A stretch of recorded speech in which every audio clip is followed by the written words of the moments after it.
Let's turn to another one, disease. H again is a quantity. We're going to say that's hours exposed to a disease. And that's going to be a good. Not that people want the disease. The potential of getting the disease is going to be one of the costs of having the good.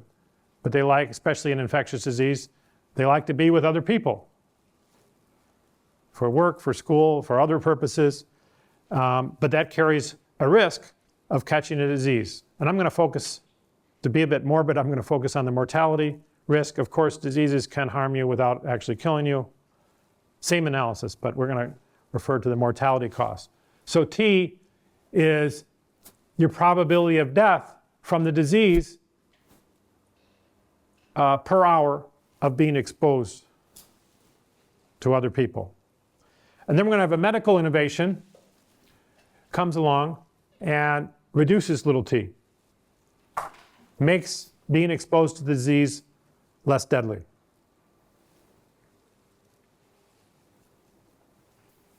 So what's going to happen with medical innovation? Well, people are going to take fewer actions to protect themselves. We already did that part, right? Partial H, partial P is negative.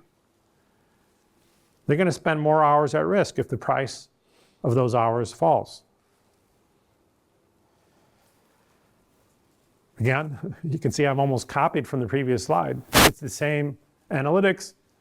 The value of the medical innovation exceeds the value of the lives actually saved.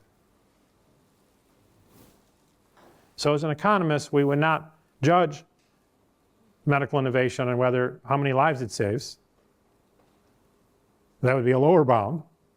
We would also say value the freedom that people have because they're not as worried about dying from the disease.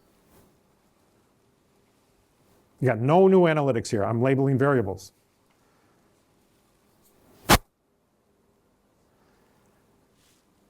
Remember our Shepard's lemma type of result that said, if we want to know the benefit of this medical innovation, I don't need to know how much of it comes in the form of lower opportunity costs, more freedom, as I called it, and how much of it comes from less mortality. I don't need to know the composition if I just want to know the total cost savings. I have Shepard's lemma. So I could assume, at least if the medical innovation were sufficiently small, I could just assume that the entire cost, or the entire cost savings is in saved lives. I could just say, well, how much were people at risk before we reduced little t, multiply the two, that's the savings. Or if this is a bigger one, you could do the bounding exercise I did in one of the early slides. So we don't need to know the composition. Now the other side of the coin is knowing that the medical innovation is valuable doesn't tell me the composition. We have a valuable medical innovation. I don't know how many lives it's going to save. It could even increase mortality. Right? The Laffer curve could be sloping down.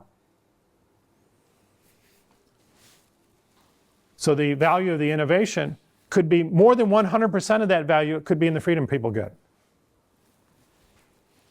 Again, there's probably a dozen dissertations here. We look at how medical innovations are regulated. This is totally ignored. If you got a medical innovation and you want to be allowed to sell in the United States, you need the government approval, and the government is going to require that you demonstrate that you're saving lives. If the people in the study conducted by or overseen by the Food and Drug Administration, if they die more, you're not getting your drug approved. Even though people may want it because it allowed them the freedom, and that freedom maybe caused them to die more.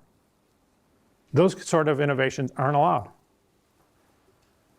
even though they could be quite valuable.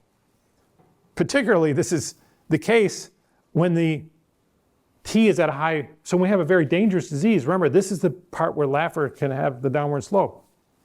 For the particularly dangerous diseases, we're going to be rejecting a lot of valuable innovations, potentially.